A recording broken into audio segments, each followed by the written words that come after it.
Well, in the words of Smokey of Friday, today is Friday. You ain't got no job, you ain't got no shit to do.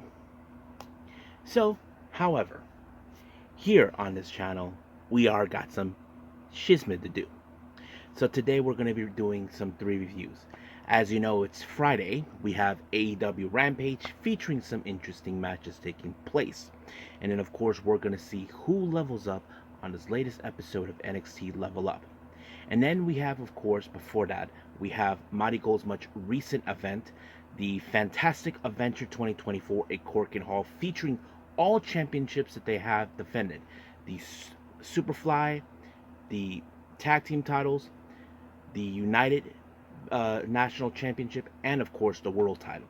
Will there be any title changes? Well, we're going to see what happens until then. And then, of course, we cap up our episode with some news updates to give you guys updates on what's been happening in the world of pro wrestling, such as what events the promotions are thrown out, who's booked, what matches are set, including developments that are happening in the world of pro wrestling as we speak. So, let's get ready for another episode of the Deleted Wrestle Zone.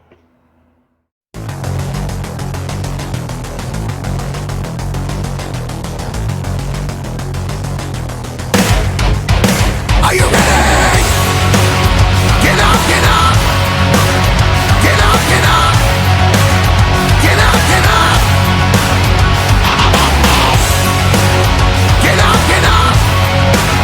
Get up, get up! Get up, get up! Hey everyone, welcome to the Deleted Wrestle Zone, all things that is pro wrestling with AEW, NXT, New Japan Pro Wrestling, TNA, the National Wrestling Alliance, various promotions, wrestlers, matches, and championships. I am your host, J-Rod here. So, if you are new to the channel, welcome. This is a channel where we do a lot of pro wrestling reviews from various promotions, not only here in the United States, but also in Japan, Mexico, Canada, Europe, the UK. Anywhere in the world pro wrestling is not as big, but it continues to grow. We also, of course, do discussion videos, talk about various topics such as the wrestlers themselves, the promotions, factions, storylines, whatever we want to talk about. We also, of course, do more news updates. If certain information was unable to be on this episode, we can put it on the next episode or on a separate video by itself. We also, of course, do real-time news update to keep you guys on alert if something has happened in the world of pro wrestling that needs to be addressed ASAP. We also, of course, got the Nagi Sayaka Watch and various other cool wrestling content as well. So if you like what you see, please subscribe to us or click on that subscribe button. You'll be getting a lot of daily reviews and other cool wrestling content as well.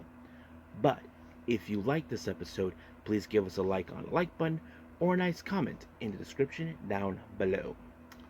Now, all introductions have set aside, and it's time to, of course, beam me up, Scotty. So let's begin, of course, with our very first review, and this is from MARIGOLD.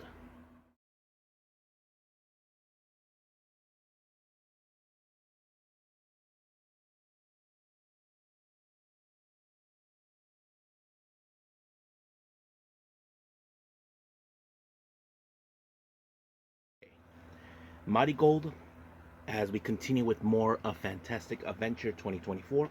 I want to put this out before anybody else. I'm going to skip day 6 because I want to focus on this one. As you know, we continue with the Fantastic Adventure, but it's day 7 we're going to be reviewing because it's one of their bigger shows in Korakuen Hall. As I said, it features all 4 championships on the line. The MARIGOLD Superfly, the Twin Star, the United National, and the World. So, as I said, will there be any title changes? Well, let's find out. But first, we do have a bit of a pre-show that took place prior before the main card. We have Malagré, she teams up with Chiaki, and they take on, of course, Yuki Minami and, of course, Momo Minami. Now, some of you may be thinking that this is going to be, are these Minamis related? Well, they never mention if they're related. I'm just going to say that maybe just because their names are just coincidentally related in some ways. But, yeah. But however, you may think, of course, Chiaki being the aggressive person with, trying to soften up her opponents in every way would have played out. But nope, it was Mila Grace with the a corkscrew splash that allowed her to pick up the win um, on Yuki Minami, and just like that, she picked up her win. Now, our next match is the debut of Naho Yamada. Many of you may know of her. She is from At Risk Girls, and she picked Misa Matsui to be her debut opponent. So basically, that was a very interesting thing. Now, of course, many of you may think Misa Matsui probably will pick up the win due to the fact that she has a bit of the experience than her. Although you probably were right, she applied a driver to pick up the win, and I'm sure Misa Matsui is determined to uh, change her skills. Even Suri said that she sees a lot of potential in her, but she just needs to capitalize even better. So we'll see what happens until then. Our next match, we have a bit of a tag team match. We have Rhea Sato. She teams up with Chika Goto, while her tag partner teams up, Kyoki Amori teams up with Utami Ayashida. Now, I know some of you are thinking why they're not teaming as always. Well, we'll get to that. But however, we have seen them. They face each other before. If you guys remember, they did face each other during the Dreamstar Grand Prix this past August, I believe, or September. But anyway, it did play pretty well. But however, in this match, it was Kyoki with the Emetsi butterfly that allowed her to pick up the win onto Seto. However, Chiga Goto kind of revealed that she is going to be out for a month due to an injury. So she's giving Kyoki, her tag partner, to do what she's pleased for a month. So basically, she's giving her permission. Hey, I'm out. Do what you want to do. So that's going to be interesting to go. Now, our next match is a passion injection match. Now, you probably know that Nana Takahashi has been known to do this to many wrestlers who she wants to see if they do have passion. And that's always been her, her personality. But however, recently she's been teaming with Nao Ishikawa, and over time there have been matches where they were unable to lose, all thanks to her. So this kind of puts it out. But Nao Ishikawa, man, she is a strong, tough cookie, but apparently she cannot pick up the win that she needs. Now, I don't want to hear like people saying that she's almost similar to Waka. No, Waka's a different case. I don't know what it is about Nao Ishikawa, but I think many people are hoping that she does pick up the win in a way that's more elaborate. But however, it was Nana Takahashi to pick up the win with a lariat, and just like that, it was over. Now, our next match, this is one of 4 championship matches involved. We have the MARIGOLD Superfly belt. Natsumi Shozuki defended this belt recently in Korakuen Hall. However, she was visited by a newcomer, Hummingbird. Now, I did learn that this Hummingbird, had a different name at the time. Let me pull it up real quick for all of you. So,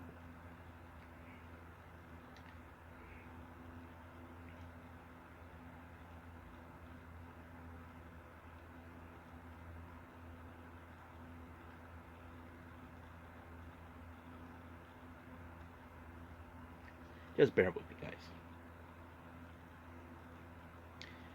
Here it is. Her name was Cat's Mask. Cat Mask Kalito. She was originally with At Risk Girls, I believe. I think she was with At Risk Girls. Yes, she was in At Risk Girls, but now they're saying she's a freelancer. But we'll see what happens. But the match was pretty good, I have to say. However, not the best. But I have to say there was some good moments. We see Hummingbird that we don't know much about her. We don't know what she's capable of. But it was, of course, Shizuki with a double diving knee drop on her and retained the belt. However, she did put out a promo calling out anybody who could step up. But I knew that she was going to make that claim sooner or later, and I'm talking about Mitsu Matsui. So many of you may not remember when the whole Superfly Championship first started. Mitsu Matsui and Natsumi Shozuki were in the finals, and of course Shozuki won. And I think this was the perfect opportunity for Mitsu Matsui to finally rectify that loss she had towards her. So we'll see what happens until then. Now, our next match, we have, of course, the MARIGOLD Twin Star Championship, which is the tag belts. The Super Rookies, Kazuna Tanaka and Victoria Yuzuki. As you know, they have been very sensational both as singles and, um, of course, tag team, and they were very impressive. They face, of course, the current champions Masakurai and Mirai. It was a pretty good match. I have to say one of the best ones I've seen, because you would have expected the rookies to do an upset. That's something I think many of you would say, because who loves a good rookie who pulls up the biggest upset? But unfortunately, that was not the case, because it was Mai Sakurai who picked up the one with the STF on Kizuna, and just like that is over. But during the promo, she gave a lot of props to Kizuna and Yuzuki for their hard work and everything they did, and they did acknowledge that they are the future of Marigold. However, like any other type of match, we always expect new challengers, and those challengers is none other than Kyoki Amari and, of course, now Utami Aishida, which is interesting.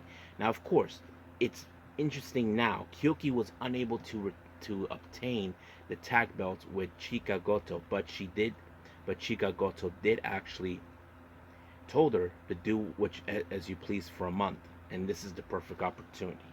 But we'll see where that happens, so we will find out when and where. Now our next match is the semi-main event. This is for the Marigold United National Championship, which is the white belt.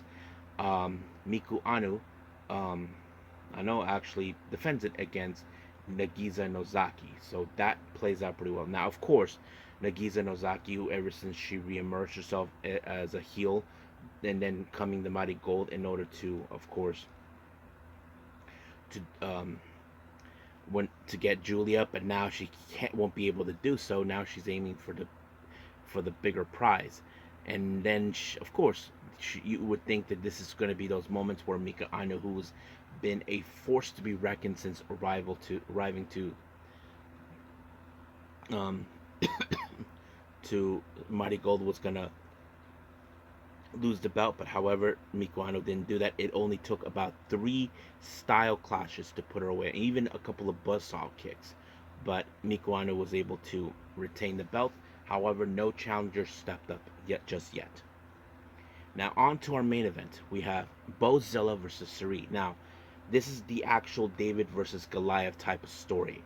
Now, Sari did state it, and she was in fact studying the match involved Antonio Inoki and Andre the Giant. Now, those who know this or not, Sari is a big fan of Antonio Inoki, and she studied his moves. So she was intending to exactly do what Antonio Inoki did to Andre the Giant by putting him in an armbar.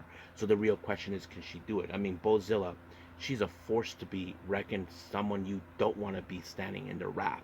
And that's exactly what Bozilla did. Not to mention, she busted her open. And of course, Sari did not give up. She even put her through a table. But however, she did put her in armbar, and that's when, of course, it happened. She actually tapped out. But during the post-match promo, she did declare Bozilla as her rival. So I think it showed a lot of respect, because who knows what would have happened if Bozilla was able to obtain the belt. However, while that happened, Nana Takahashi comes out. She becomes the next challenger. So we will see that at some point. But for now, Sari retained the belt. So we end things here with Marigold. Let's move on with AEW Rampage.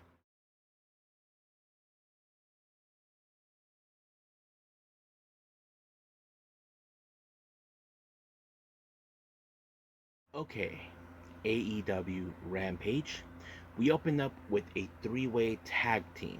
We have the Undisputed Kingdom, consisting of Mike Bennett and Mike Bennett and Matt Taven, versus the Gates of Agony, Teo Leona and Bishop Khan, versus, of course, Shane Taylor Promotions, Lee Moriarty, and Shane Taylor himself. Now, of course, you cannot deny each of these wrestlers what they're capable of, especially when it comes to, of course, of what they're special. We have seen Gates of Agony been a very effective and strong tag team. We know Shane Taylor Promotions are sending a message to the locker room and those who he thinks that they need to wake up and be who they're supposed to be. And of course, the Undisputed Kingdom, well, we know about their history, but unfortunately, this match ended with a pretty good frog splash by Matt Taven to Lee Moriarty to pick up the win. Now, you can say that this could play out a pretty good, important toll for, of course, for Undisputed Kingdom for possibly a shot of the AEW World Tag Team titles. We'll just see. Now, we did see a video interview with Renee Paquette talking to Beef. Anthony Henry is nowhere to be found. And then here comes JD Drake because, of course, Beef will be dealing with none other than Beast Mortos. Now, once again, the members of the United Undisputed Kingdom, they're talking to Beast Mortos. As you know, Beast Mortos has been kicking it with LFI for a while since he joined them. So they're trying to be his friend or something. I don't know. But we'll see what happens. I'm sure Rush is not going to like that too kindly. Our next match, we have Anna Jay versus Layla Gray. Now, of course, Anna Jay, as you know, she is the number one contender to face Mariah May for the AEW Women's World Championship after defeating her in a eliminator match where, of course, Mariah May doesn't think that Anna Jay deserves a shot, doesn't think that should be in the same room as her. So there's a lot of factors, but we have seen over time Anna Jay grow up consistently, and not to mention her excursion to be part of the Stardom's 5-star Grand Prix has helped her develop a little better, and she does, and she applied the Gory Bomb. So hopefully Mariah May is taking some notes. Our next match we have, of course, Beast Mortos versus Beef. And of course, when it comes to any certain situations, La Facción Ingobernable are there behind to ensure some interference, but I'm not sure exactly what kind of match Beast Mortos did. This move he applied, I'm not sure, it looks more like a driver or a beast, like a tombstone, I don't know. But it was helpful to pick up the win. But however, La Facción Ingobernable attacked JD Drake once he was trying to walk away. Then they beat out Beef, basically sending a direct message to the entire locker room. Now, we get to see an interview with Renee Paquette, this time with Harley Cameron. As you know, Harley Cameron, she got sucker punched in the face by Thunder Rosa. Once again, with her usual shenanigans. So that lays it out. But we'll see what happens until then. Now, our main event is Ricochet versus Nick Wayne. Of course, we know Nick Wayne, he's essential, he's a prodigy. But when it comes to Ricochet, he is out of this world. That is something you cannot deny. He's beyond what Nick Wayne could ever do. But however, of course, factor is you do have his mother. Since Nick Wayne is a mama's boy, his mom is watching there. But it was an amazing elbow strike that finished off Nick Wayne, giving him the win. But however, he's been searching for this guy for a while, demanding a shot of the AEW International Championship. That's right, Konosuke Takeshita showed up. But we'll see what happens when and where. But if I was a betting man, they probably will do it sooner or maybe the next pay-per-view. But I don't know. We'll see. We are done now with AEW Rampage. Let's move on to NXT Level Up.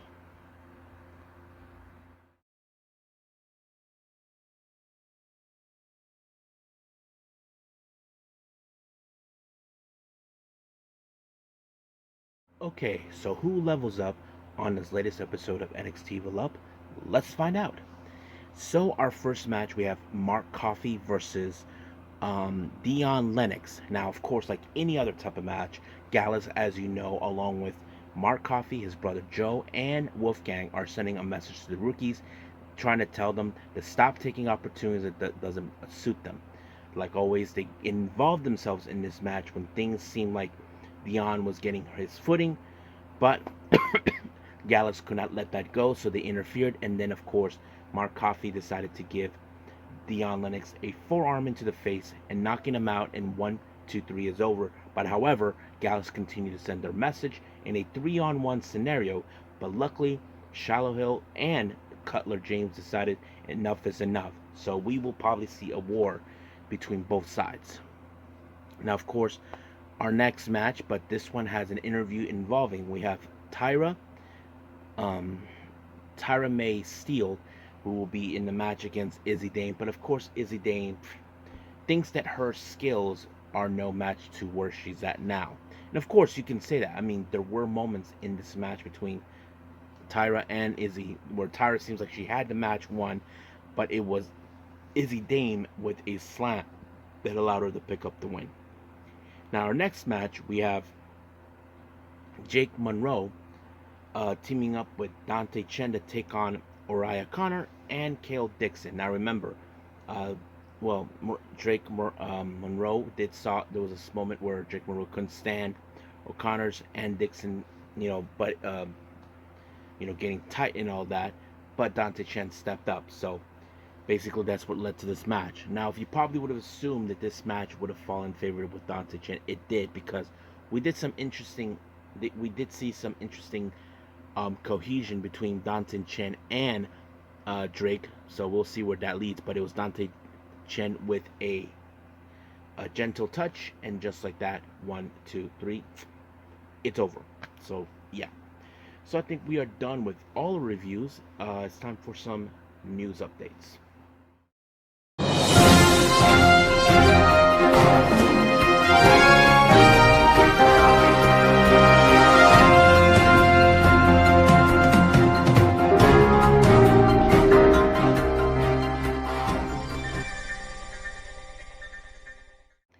Okay, so welcome to our news update. So this is going to be a bit of a shorter one for everyone. Let's begin with upcoming events. We do have 2 for next month in November. French promotion Banger Zone Wrestling has announced for their Alcatraz event taking place on November 2nd. We have a former WWE and AEW talent that will be making his appearance, and that is none other than Jake Hager, formerly known as Jack Swagger. That's right, guys, he is back. I don't know what he's been doing since we haven't seen him in AEW. Well, he's on his way to the land of romance in France. So we'll see what happens.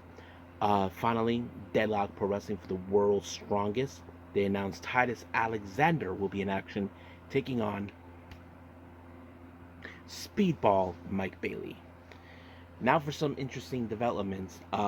First things first, congratulations on Jeff Jarrett. He just announced he is now 7 years sober. I know it's not an easy thing, guys, dealing with whatever, if you've been an alcoholic or a drug addict, but it's a huge accomplishment, so I commend you, Jeff. So, good job, buddy. Now, many of you may know we've been following about Samantha Irvin ever since she departed ways with WWE for a while. It turns out that she will be retaining her name, Samantha Irvin, wherever she's going to go. Now, finally, recently, as you know, there's been a lot of situation going on with the Yoshi promotion, Ice Ribbon. Recently, as you know, Yuki Mashiro has been talking about not being paid. Mio Shirai has been talking about the possibilities if the doors closes. And now new information is arising, and I'm going to read this statement that was put out. This one was put out recently in one of the news outlets in Japan. This is what they said. Ice Ribbon top champion Yuki Mashiro said that no one in Ice Ribbon can get in touch with the president of Ice Ribbon, as he officially is in a hospital due to illness. Mashiro mentioned that salaries weren't paid, which Mifu Ashida confirmed in Twitter post, and announced that she won't compete on Ice Ribbon until this is fixed. Ouch. Neo Plus, the owner of Ice Ribbon, who still has something to say about Ice Ribbon, is paying the wrestlers' salaries as loans to Ice Ribbon. The problem is that they are paying the same salaries and they pay to the wrestlers before the takeover of the new president. Since then, the wrestlers' salaries have tripled, so the wrestlers lose out on a lot of money. Earth Friends Tokyo Z, a baseball team that owns, also is behind Ice Ribbon president because of money that he owes them, and they will take legal action against his company. Battle News mentioned in an article that all the contracts in Ice Ribbon wrestlers are up in December and is unsure how they feel after their salary has been reverted back.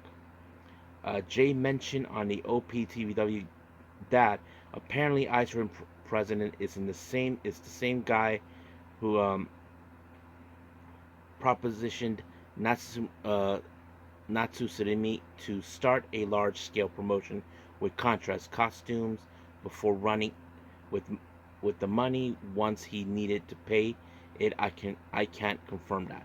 So it seems there's a lot of going on with Ice Driven.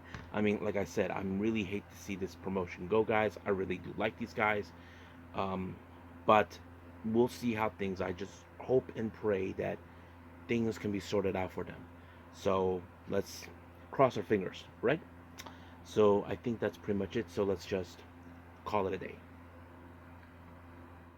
Well, I hope everybody enjoyed this episode. Coming up now, I did mention in the last episode that there's my day will be a little difficult for Saturday because I'll be in Carlsbad attending the San Diego Comic Fest, but also helping out my uncle who has his own booth.